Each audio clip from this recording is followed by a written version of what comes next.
nobles hommes, étant la race de Dieu, vous n'avez plus le droit de vivre dans l'obscurité. Quand nous parlons de l'obscurité, nous adressons à Satan. Vous n'êtes plus des irreligieux, vous êtes plutôt des religieux. Ceux qui sont des religieux sont des gens qui connaissent le Christ et en qui la lumière habite. Si la lumière habite en toi, tu n'es plus dans l'obscurité. C'est que ce que tu fais est agréable à Dieu. Et le pardon existe en toi, parce qu'en toi il y a l'amour. L'amour et le pardon sont intimement liés. L'amour et le pardon sont intimement liés. Lui ne peut pardonner l'autre sans que l'amour n'existe pas en lui. Ce que nous devons faire en tant que la race de Dieu est de nous unir en un seul corps. Hier, nous avons parlé des chrétiens. Mais aujourd'hui, je vous dis sincèrement qu'il est temps de parler du corps de Christ. C'est le brassage de tous ceux qui l'ont accepté comme Seigneur et Sauveur. Donc, si nous sommes devenus des irreligieux, c'est que nous sommes encore des hommes à l'état de nature, qui servent avec le barbarisme, et qui servent avec l'épée, qui servent avec le fusil, qui gardent les rancunes dans leur cœur, qui sont très jaloux, ils sont hyper jaloux. Donc, quand tu vois dans le temple, ce sont eux qui gardaient le temple. Et ils sont armés, ils ont l'épée. Donc, quand ils attendent la voix des disciples, ceux qui ont l'Esprit de Dieu en eux, ils se rendent furieux. Ils deviennent furieux. Et s'ils deviennent furieux, qu'est-ce qu'ils font? Immédiatement, ils cherchent à attaquer et tuer.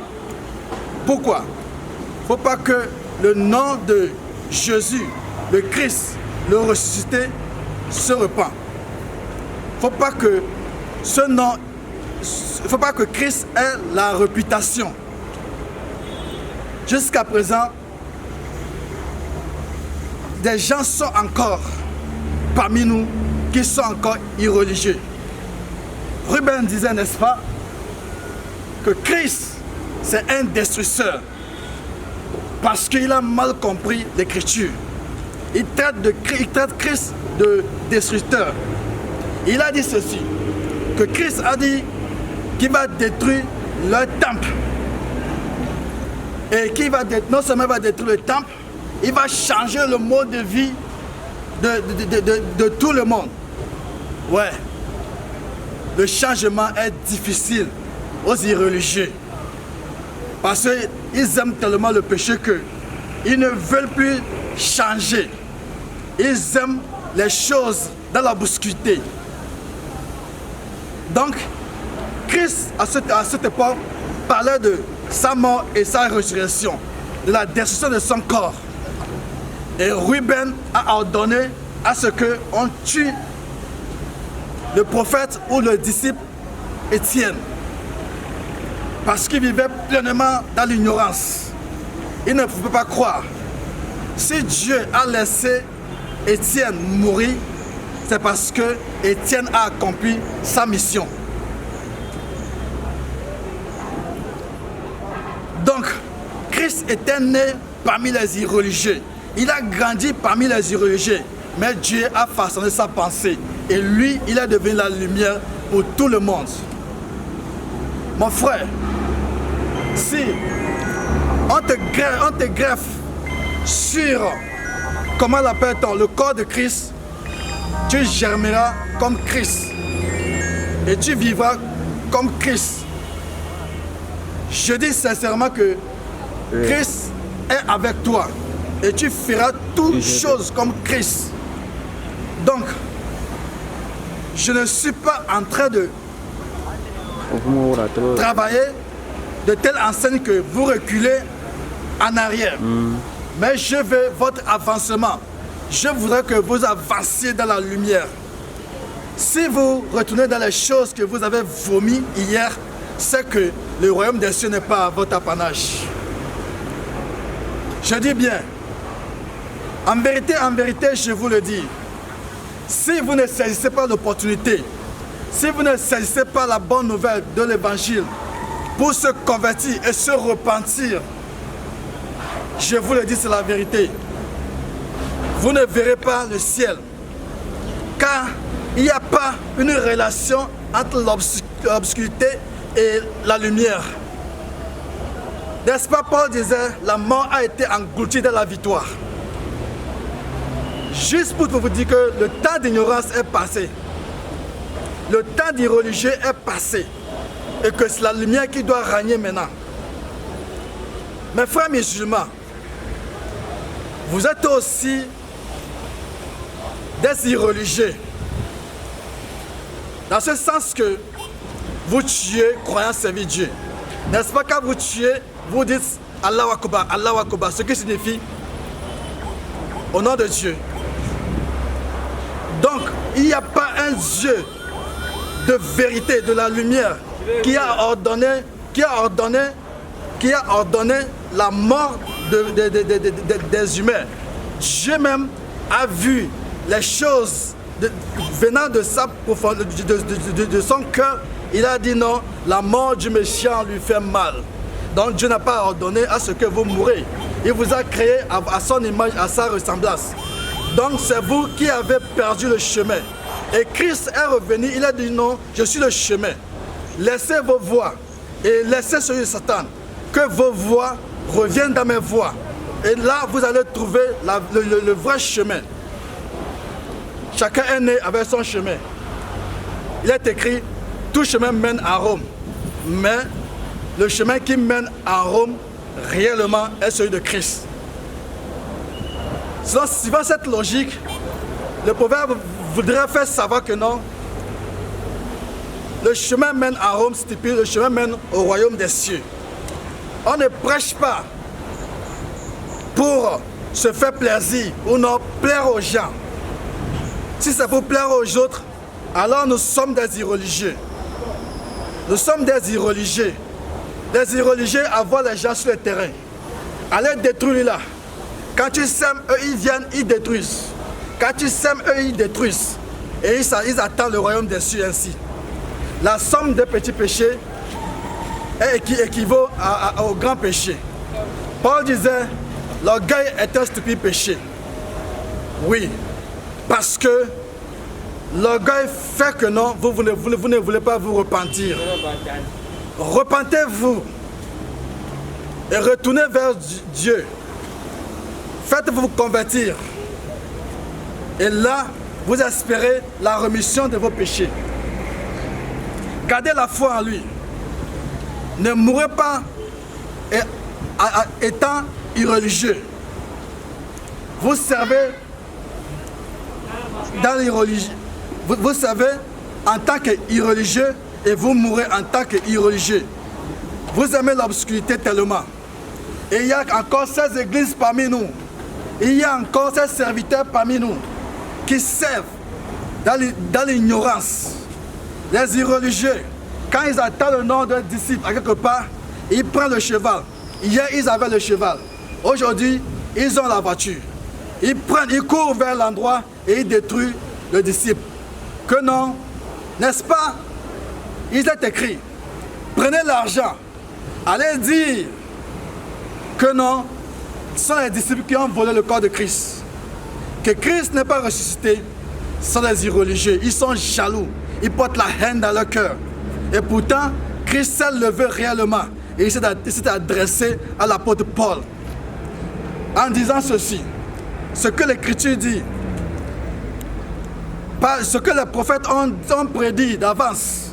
Quand il va revenir, il va venir sur la terre, il va mourir. Il serait la toute première personne à se ressusciter entre les morts. Et il va reprendre sa parole, il donne la lumière aux Juifs et aux païens. Et il s'est adressé à l'apôtre Paul. Et l'apôtre Paul a commencé à prêcher à l'Israël, non seulement en Israël, en allant vers Rome et puis chez les païens. Mes sœurs et mes frères, nous ne sommes pas là pour blaguer. Mettons notre travail. Prêchez la vérité, la justice. Tolérez-vous, montrez aux uns aux autres le vrai chemin. Il ne faut jamais rester à sourire avec ton frère et que tu les vois tomber dans un trou ou bien dans un puits aveuglément alors que tu pouvais le sauver. Les religieux ne font pas des dons. Les religieux ne font pas des dons. Même s'ils font des dons, ce sont des dons empoisonnés. Les irreligieux, qu'est-ce qu'ils font? Ils aiment la criminalité. Les irreligieux, ils aiment la criminalité. Les irreligieux, ils ne s'aiment pas, mais ils font semblant d'aimer. Du prêtre jusqu'au roi, des pasteurs jusqu'au roi.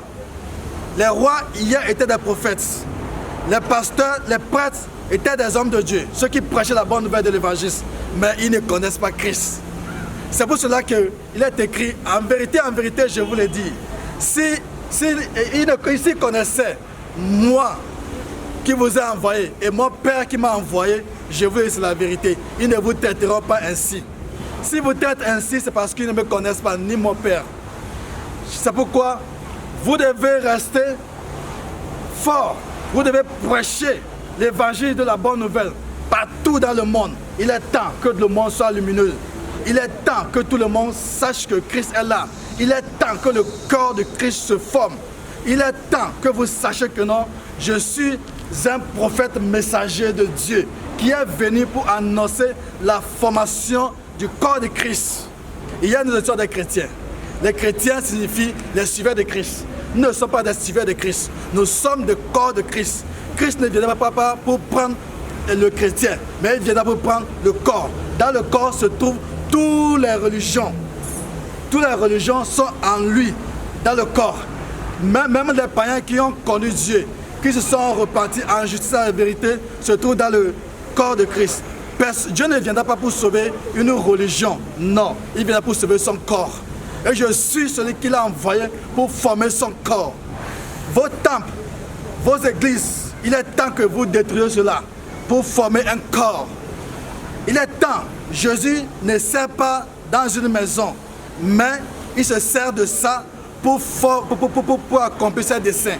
Je vous le dis, c'est la vérité. Et c'est la prophétie qui a tué Étienne.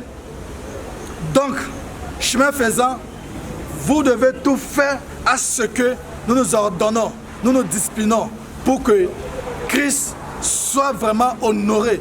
Au dernier jour, il serait là. Au dernier jour, Christ serait là. Dans bientôt, je vous ai dit, les tribus, les 12 tribus sont formées par les patriarches.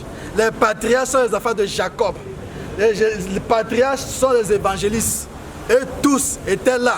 Et ils ont formé la tribu, les tribus les tribus. Et ce sont les tribus là que Jésus a honoré, a encore donné vie. Et il a déposé ses disciples sur cela.